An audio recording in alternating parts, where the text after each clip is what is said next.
Head. Now, one of India's leading Hindi film actors, Vinod Khanna, has died at the age of 70. He starred in over 100 Bollywood films, despite interrupting his career twice, once to follow a spiritual quest and again later to enter politics. He was a sitting member of Parliament for India's governing BJP. Now, Vinod Khanna played characters from villains to romantic leads. Let's just see a clip from one of his films.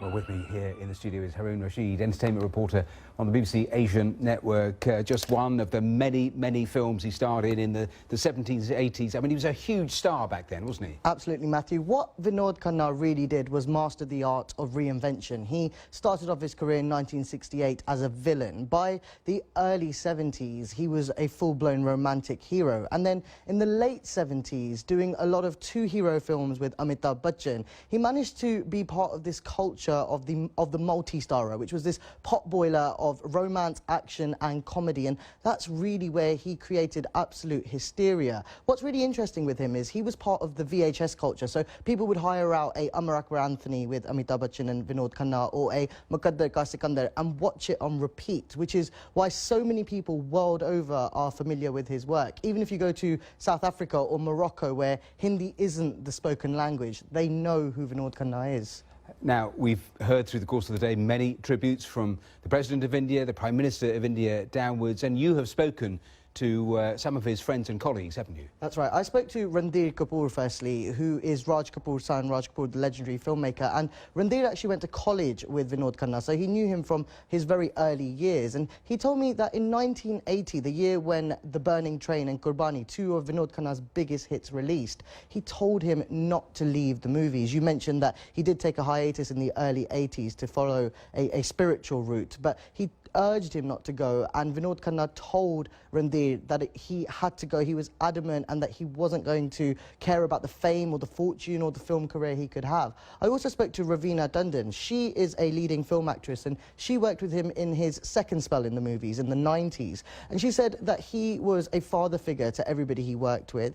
She also said that she met him about 8 or 9 months ago, and he was in absolute fit health. Nobody could have imagined that this was going to happen, and her fondest memory of him is actually during the Kargil War in 1999, when her, Vinod Khanna and Salman Khan went to cheer up the troops who were fighting in the army, and she said everybody took a warming to him. He was lovable, he was lovely to everybody, and that's kind of how he will always be remembered. You were talking there about the dilemma he faced and those around him, the advice they were giving him when he was considering taking that break to go on that spiritual journey. Once he had decided to do that, did he simply stop making films? Absolutely. In 1982, he upped and left to America, which is where the spiritual base of Osho Rajneesh was.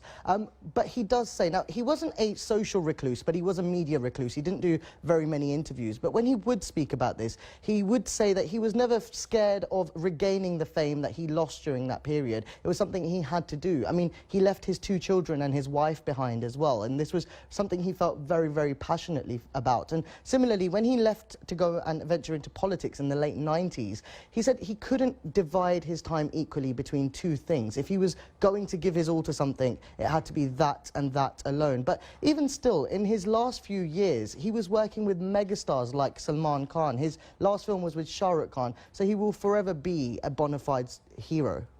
Well, Haroon Rashid, thanks for taking us through that. Absolutely fascinating.